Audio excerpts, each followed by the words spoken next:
Welcome back to another detailed repair video from Bit Repairs, Micro Soldering and Data Recovery. Today we have an iPhone 6s that's been sent in for no backlight after a screen replacement. Here's the phone coming up now. There we go, there's both cameras online. So what we have here is one of the most common repairs I'm getting these days, which is the backlight filter blowing on the phone. Now, as usual, I've taken the screen off the phone, I've unplugged the battery, and I've unplugged the camera at the top to prepare this phone for the repair. Now, I don't bother recording all of these things because I think if you're capable of doing these repairs, you really don't need to see how to take a screen off a phone and unplug the battery. You just want to see roughly how the repair's done. And there's so many videos out there of all of the other types of things that you have to do for unplugging connectors, taking screens off, so I prefer not to waste your time. So let's get straight into it here, and what you can see on the camera now is the screen connector area of an iPhone 6s. Now I've brought it straight onto the area of interest, which is the bit you should be looking for when you're actually doing this repair or trying to figure out what's gone wrong with the phone. To diagnose it, what you do is you'll be checking the backlight filter. I'll show you in a minute with ZXW tools exactly what you need to be checking. So what it is, if I just put the knife in, you'll be able to see just here, right there, you've just got some of the underfill. It's just ever so slightly lifting. You really can't see a great deal without the microscope, but as soon as you've got the microscope on it, you can see. Now sometimes this filter is blown clean off the board, so recommend trying to find it, or at least empty the case out as much as you can, just in case it's lurking around ready to short out on something else. So I do recommend trying to either get it out of there or find it. You'll find occasionally one of the pads gets blown off. Sometimes you're able to recover the situation, other times it can be quite tricky. But what I'm going to do first is I'm just going to tape back with some Kapton on tape the camera connector, the rear camera connector. So what I'm going to do here on the camera, you can see me just bending that one over, and I'm just going to tape back the rear camera flex. I'll fold this over, I'll tape that down, and then I'm just going to use the microscope just to push that tape just a little bit under there, just out the way. Okay, we will use more in a minute. What we're doing is we're just getting that flex out the way first. Then what we're going to do is we're going to coat this area with some IPA. We're just going to stick some IPA over all of that, the waterproofing that's there. The reason being is as soon as you put heat onto this, then it'll all just melt into a horrible goop. So what you should do is just apply some isopropyl alcohol to that and leave it for a few seconds just to soak into that glue. It just breaks the glue down, and it makes this very, very simple to remove. So you grab it in one corner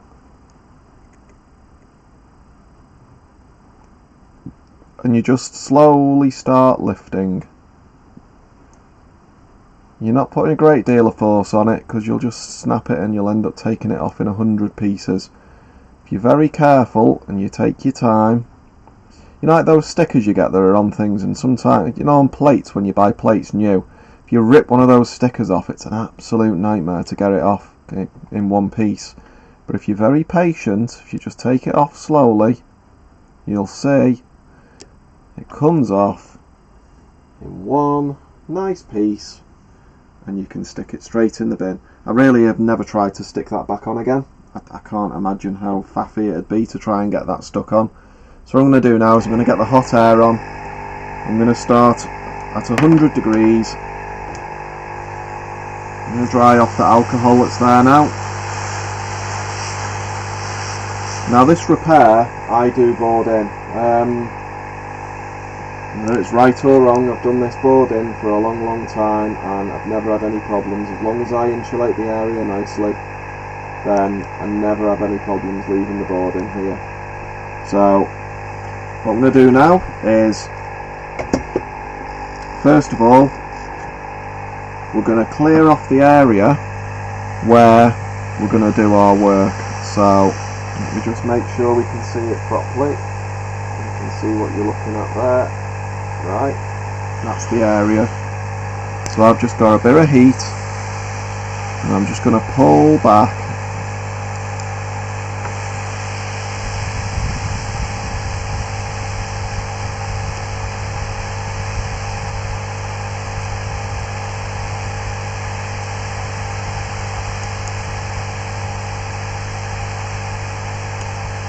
I'm going to get rid of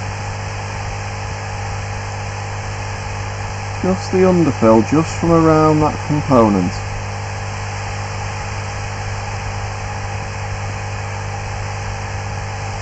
Now you'll be seeing straight away there that obviously looks different to the other ones. So if we zoom in there now, we can see, we zoom in and focus,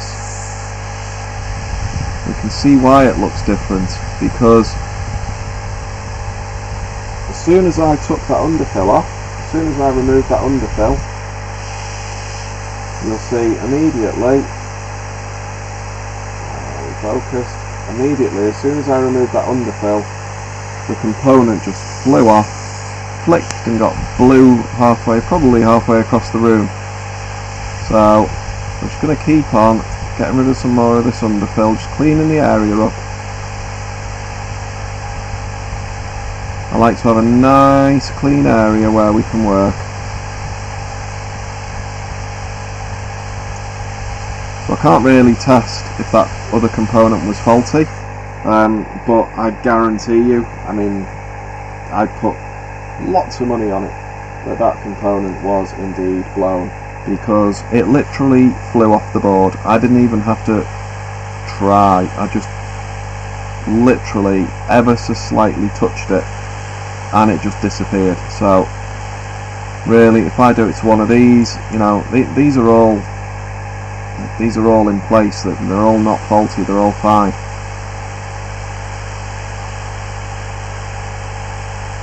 Okay, so that's fine.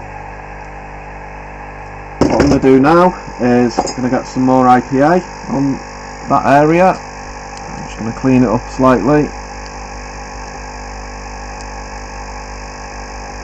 Okay, and just dry it off again. And you should be able to see quite clearly now what we have at hand. Okay, so we have one area here, which is the filter, and that needs replacing now. So to replace it, I'm just going to show you on ZXW tools whereabouts we're looking at. So if I bring it up now and I show you, so here we're looking at this area up here, which is where the LCD connector is. If I zoom in now and scroll up, scroll across, zoom in again, so you're going to see here now that FL4211, and that's the fuse or the backlight filter that's just popped off the board. So it runs from the second pin here. If I just test to make sure that that's still working fine, get my multimeter, we have a small problem because the probe has somehow managed to get tangled in with the camera, so bear with me a moment.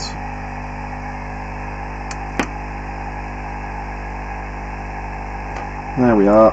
So I'm just going to test to make sure first that the second pin that's highlighted there is connected to that pad. There we go, it's still connected. It's obviously not going to be connected to the other side because the filter's not there anymore. So the other side there goes all the way off over here and goes to the backlight circuit around this area here. So this side almost 99% of the time is fine. To replace it is an absolute nightmare. It really is a difficult replacement job. I wouldn't say this is something that your average person would do.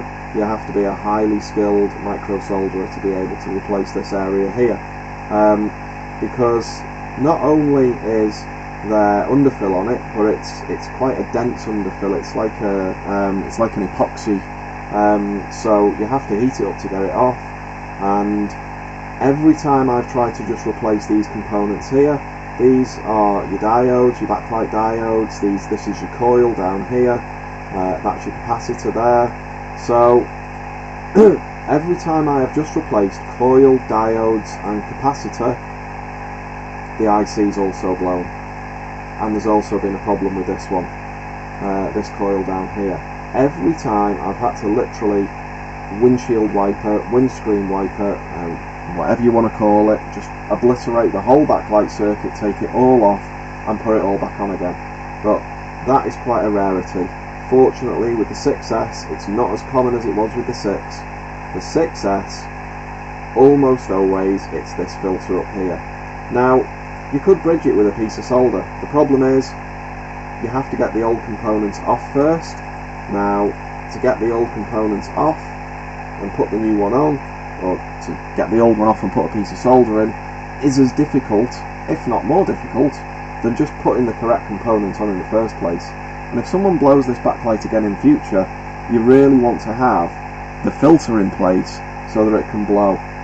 In your home plug socket you have a fuse. You have it there for a very good reason. This is the exact same thing. These filters are the exact same thing.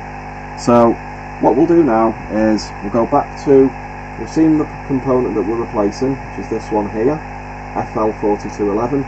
So we'll close down ZXW Tools now and we'll go back to the video. Sorry, I've just moved out of scene here from when I had to get my probe. So let's get back in. Okay, you should be able to see that again now. Back in view. So that's the bit that we're replacing. Now, to put that back there again, what we do ideally is we have to first of all shield off the area. We can either put this in with a soldering iron if you've got the tweezers.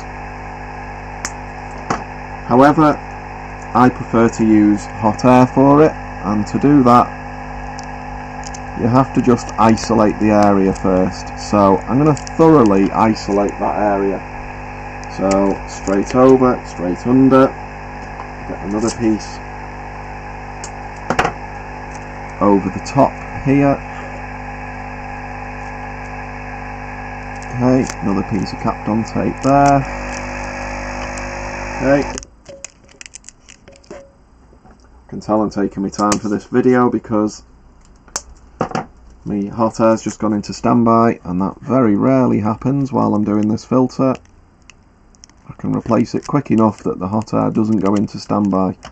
So I've just isolated the entire top corner of this phone with Kapton tape now, apart from that one little tiny bit that we want to work on.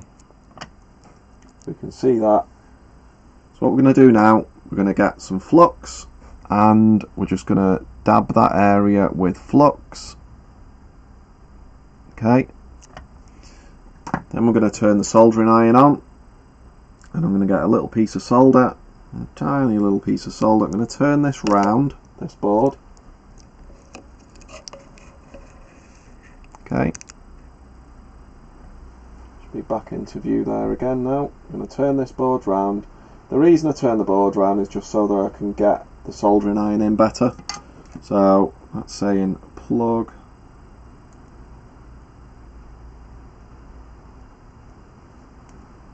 There we go, that's just heating up now. I really do need to order more of these. This is my last tip, and if this tip blows, I can't do any more repairs.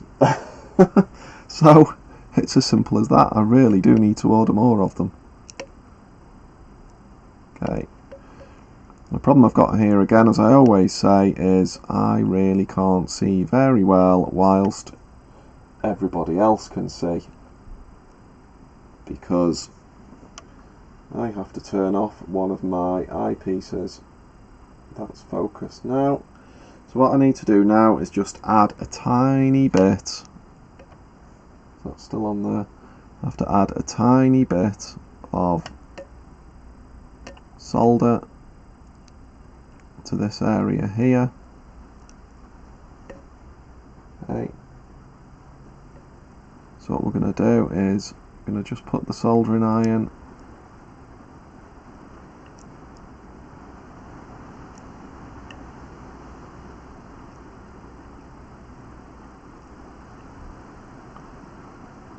straight down there.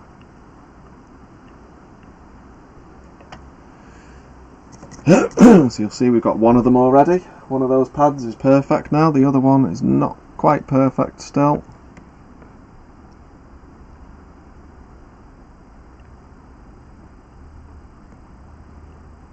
There we go. Perfect.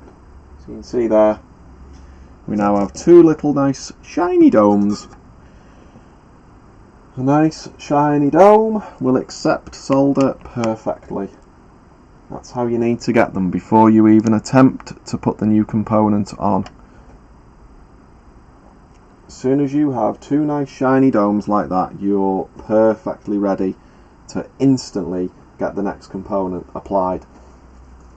If they're not like that, you'll just be having to put heat on the board for too long.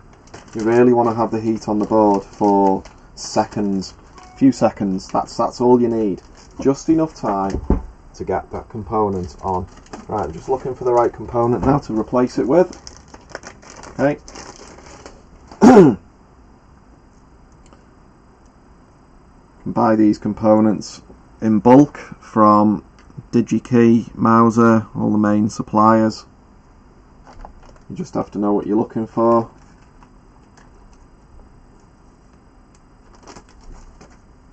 So,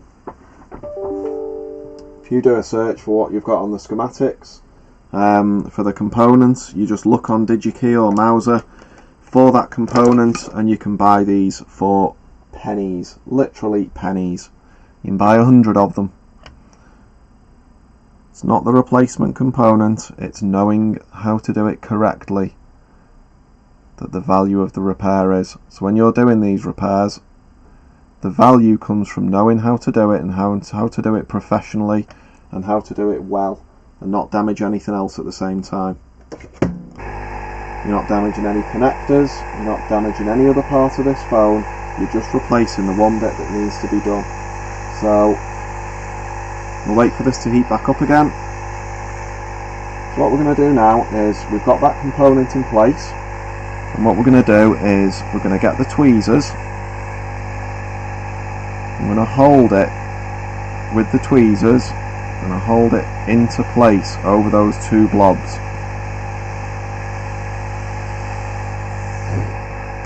I'm still on 100 degrees there. I'm going to go all the way up now to temperature. For this repair I use 340.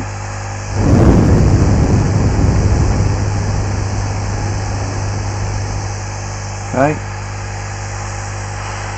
I'm going to go straight in, heat it up. Okay. You notice that just went into place there. I held it into place first, and now we're going to go straight in. I'm not going to hold it anymore. I'm going to heat it again so that it finds its place.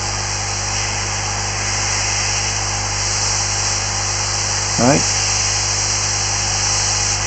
Need a bit more flux on there. The flux has all been blown away. It won't flow correctly unless we've got some flux on there. So we need a tiny bit more flux. Okay. I'm going to go again. Okay, it'll find its own way.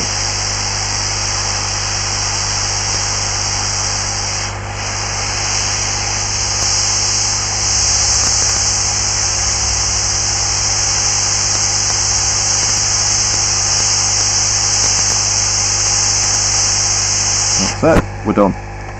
soon as you see it's done, as soon as you see it moves, you take the heat off. You don't want heat on this board for any longer than you have to have it on there for. Okay, so we're just going to give it a quick test now. I'm going to turn this hot air off. I'm going to give it a quick jab.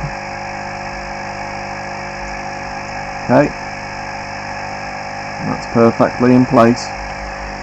Right, so what we're going to do now is we're going to take off all of this tape.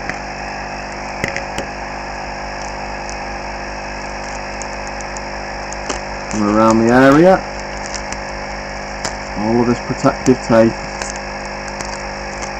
That's been protecting everything that we didn't want to affect on this phone. That's just been protecting. Right, let's go back to the right area of the board now, where we had, and that's it. So that's the component again that we've just done. We're going to get some isopropyl now, and we're going to clean this board off.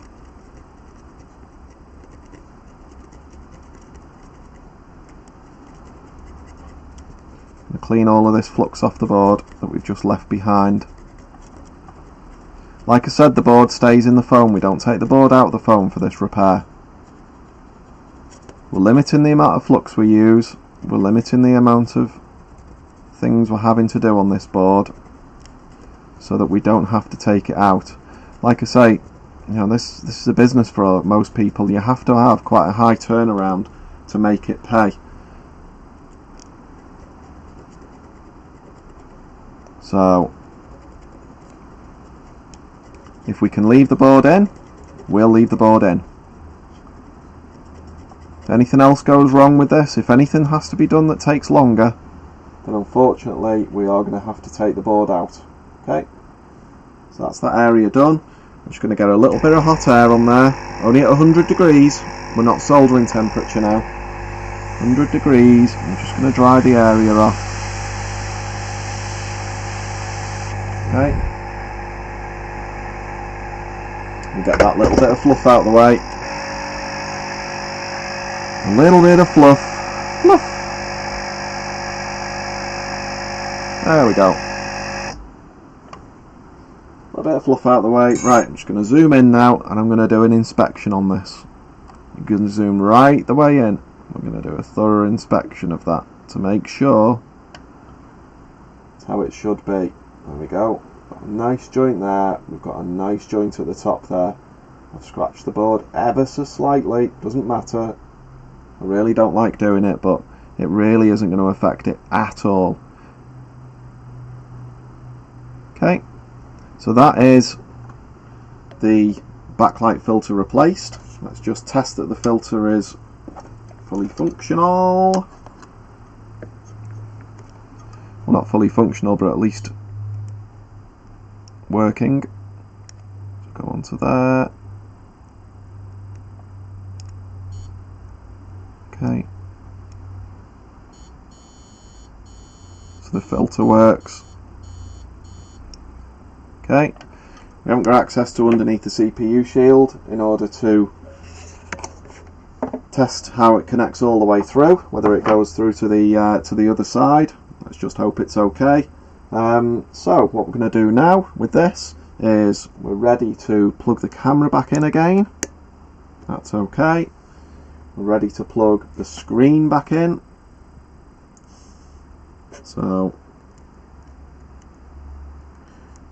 it's a bit of an unnatural position for me to be plugging the screen in this, so if it takes me a bit longer than usual, please excuse. And there we go. So I'm trying to be as transparent as possible with this so you can see this device all the way through from start to finish. So now I'm going to just plug the battery in to make sure. Okay, and we're going to hold down the power button, see if it boots. And there we go. We have Apple logo. We have perfect screen. Nice bright screen. Let's just make sure it boots all the way through. Hopefully there isn't any customer data. I'll just turn this to one side just in case there's any customer data on the screen. Nope, that's okay. no, there is, sorry, there's customer data on this. So if I just go to, I don't know, settings, nope, wrong one. I need to pick a screen that's nope, even the alarm's got stuff in. Timer, there we go, timer. Timer can't possibly say anything. Okay, there we are. So that phone is now fully operational and has been fixed. So all we've done, we've opened it up, we've replaced FL4211 with the correct component. Remember, put the correct component in. Please don't bridge it with a piece of solder, because if this backlight shorts out in future, it's not going to be good, and you'll be sending it in for me or somebody else. Doesn't really matter who, but someone's going to get a lot of money off you for this repair to do a full backlight rebuild on an iPhone 6s if this blows again and you've put a piece of solder in. So remember, do the job right and your phone will last for a long time to come. There we go. So that's all one repair done. I'm not going to show you the details of reassembling it, putting the plate back on. Just make sure you don't long screw damage it when you put the plate back on, because that'll be a real kick in the teeth if you've just done a repair, really congrat yourself, and then you've long screw damaged it.